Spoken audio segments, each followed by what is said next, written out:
should you now pass through the peaceful and culturally relevant Augustine, just pull up beside an elder, especially if you're on nine waters. He will tell you about all the jewels that's hidden in Augustine. And especially two gems, Sizzla and Alexander Bedward. One is said to heal with their musical attributes, and the other, it is said that just like Kitara from the Avatar, this man could not only heal, but communicate using the water. Now, we speak about the one and only Alexander Bedward. But let me put you on your guard though. Never you go into Augustine and say Alexander Bedward attempted to fly. They will rubbish you and they'll be offended by it. It is said that those tales that read in books about jumping out of an ackee tree / breadfruit tree, really rubbish. It is said that Bedward was a great man. It is said that all the rocks from Pumpkin Hill was taken to his church in one line, farmed by the people and built by the people. But let me just welcome those of you that's new to questions history. Remember, we don't imagine, nor do we write history. We simply ask the questions that tell a cinematic documentary. And in today's series, questions, we examine Augustine from Bedward to Sizzla. Journey and find out. Let's uncover together. There are places in Jamaica where history is written on monuments. And then there are places where history is still alive and well and kicking. Augustine is one of them. Walk through its community today and you'll see a reggae artist. You might see a church. You might see a river. You might see children going about their everyday lives. But underneath it all, of that is a story that began almost 2 centuries ago. A story about people who became free, but discovered that freedom did not necessarily mean land. It did not necessarily meant wealth. And it certainly did not mean equality. Then from this community came a preacher named Alexander Bedward. He preached religion, but he also preached black dignity. He spoke to the people who were poor, landless, and frustrated with society that emancipation had created. Thousands listened from near and far. And eventually, the colonial authorities began listening too. Nearly a century later, another Augustine voice emerged. Sizzla Kalonji. Not with a pulpit, with a microphone.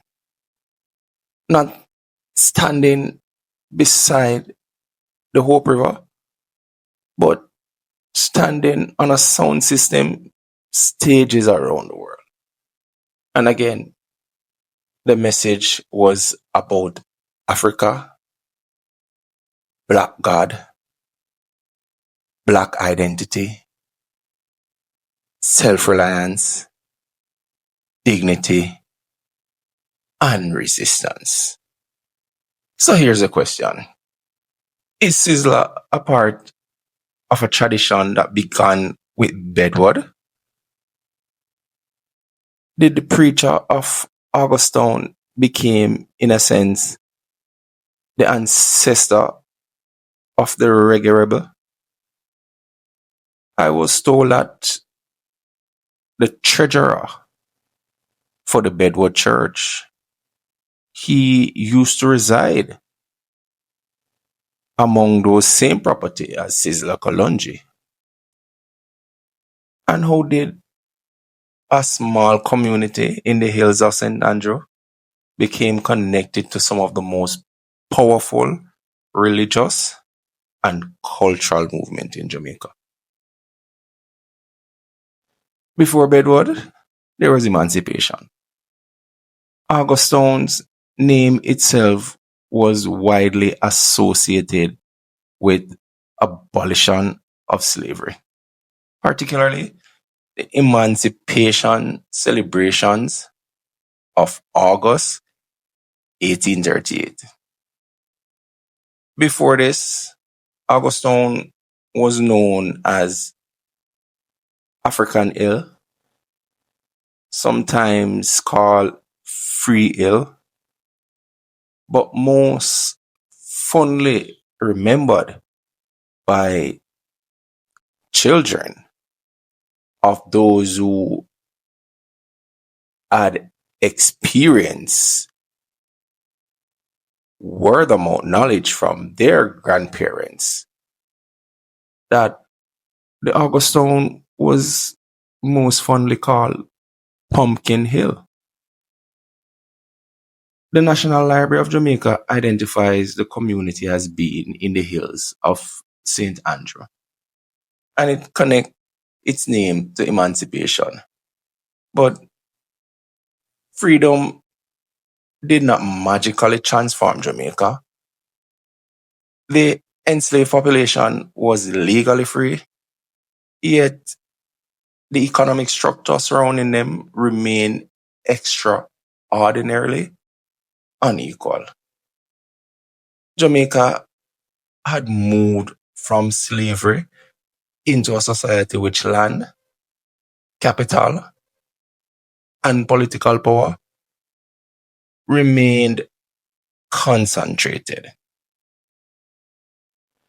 The people who had worked the plantations did not suddenly receive the plantations. No, that distinction is critical. And Augustown developed within the post emancipation environment. As the Jamaica Information Service described 19th century Augustown as a small laboring community whose people worked in and around the Mona estate, it places Bedward's later emergence within this environment of economic insecurity and discrimination. So imagine the psychology. Your chains are gone, but you don't own the plantation. You don't control the government. You don't control the economy. And you're now being told that you're free. Free to do what? That is the world in which Alexander Bedward emerged. Alexander Bedward did not invent the church movement from which he emerged. According to Jamaica National Heritage Trust, they recorded that it was H.E.S. Woods, more popularly known as Shakespeare, who began the preaching in the area somewhere around 1876 and founded the Jamaica Native Free Baptist Church. Bedward joined the movement in 1886 and eventually succeeded him. But Bedward transformed it. The National Heritage Trust described his achievement in extraordinary terms. He transformed the church from a revivalist congregation into a mass movement and an early prototype of Jamaican nationalistic politics. Think twice about what that meant.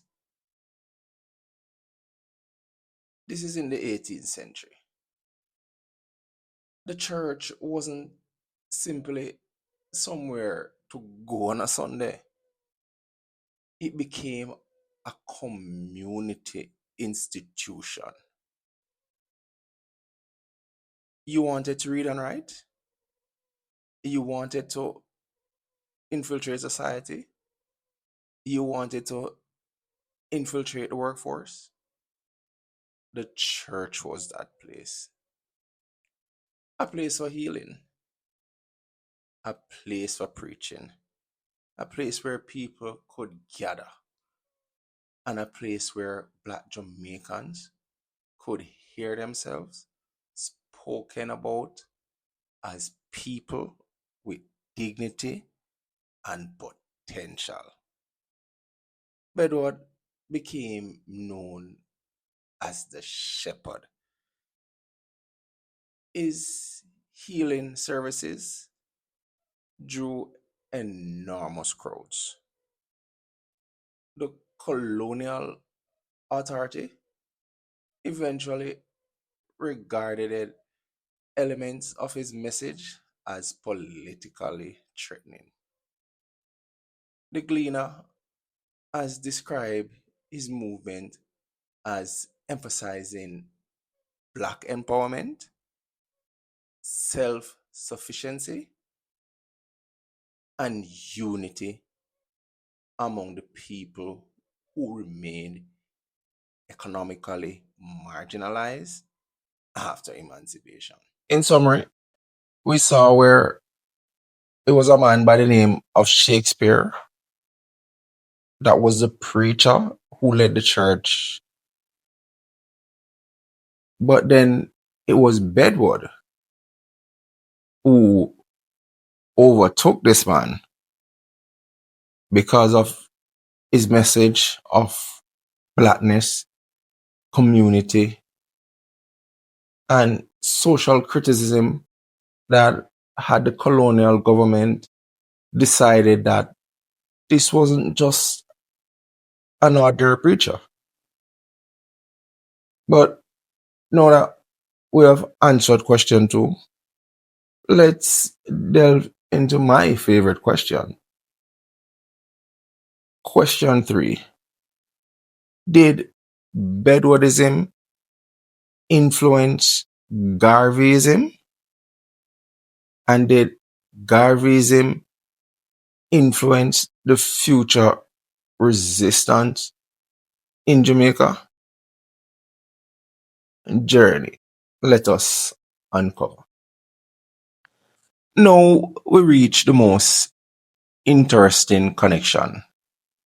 Alexander Bedward and Marcus Mosiah Garvey. Did they exist in the same historical world? Were they contemporaries? It is tempting to say that Bedward taught Garvey, but the evidence does not allow us to make that claim confidently. A scholarly interview published in the Journal of Pan-African Studies made the distinction very clearly. There is evidence that Garvey and Bedward that they were aware of each other, and many Garveyites also followed Bedward, but there is no evidence establishing the two and that the two men actually met. Garvey wasn't described as a revivalist, and therefore we have to separate the two and say Bedwardism and Garveyism, and that they were both Jamaican black consciousness overlapping each other. That's a much more plausible argument. Both men emerged from a Jamaica still wrestling with the consequences of slavery. Both addressed black people. Both men emphasized dignity and the collective organization. Both men imagined a future in which black people could control more of their own destiny. But we must admit, they did it differently. Bedward spoke through religious prophecy and healing, while Garvey spoke through political organizations, publishing, economics, and Pan-African nationalism. And this is where the story becomes bigger than just August Stone. Because the idea circulating through Jamaica did not stay in Jamaica. Just like Garvey, they traveled. In summary, it is safe to say, at least for now, that both men were separate entities and run separate organizations. However, they had a similar message. But now that we have answered question 3, let's delve into question 4. How was Bedward connected to Rastafari and even modern day Sizzla? Journey, and let's find out. It was said that Bedward wasn't an ordinary healer. He had knowledge of the water that made miracles happen at a special time of the day or on a special occasion. The elders who told stories of Bedward would often say, there was a day just to wash your feet. There was a day that Bedward recognized that there were certain minerals in the water at a certain time. And if you projected your energy or simply where thousands would join him in the Hope River to perform the water dance, to release healing properties in the water. And people would come from all angles. People would come as far as the West for this type of healing. But now we jump forward. The preacher is gone. But the community doesn't stop producing religious movements Augustone became associated with Rastafari during the 20th century. According to the Jamaica Observer, documents the era was strong in the Rastafarian presence, particularly during the 1970s, and identifies Augustone as a place associated with both Bedward's legacy and later reggae culture. And then came Sizzla Kalonji. Sizzla was raised in the Augustone area and became one of the most prominent reggae artists that was associated with the community. But here's a critical question. Did Bedward influence Sizzla directly? I would say. But I don't have sufficient evidence to make that claim. But we can demonstrate something arguably more fascinating. Sizzla himself has explicitly connected his community work to the history of Augustone and to the figures including Alexander Bedward, Marcus Garvey, and Haile Selassie. In the Jamaica Observer's interview, he said his goal was to teach young people about those figures and about the community's history. And in 2015, Sizzla's foundation organized Augustone Emancipation celebrations and a tribute to Alexander Bedward, including the unveiling of a wall dedicated to him. That's evidence of conscious remembrance. And for me, that matters. Sizzla isn't simply a musician who happens to live in Augustone.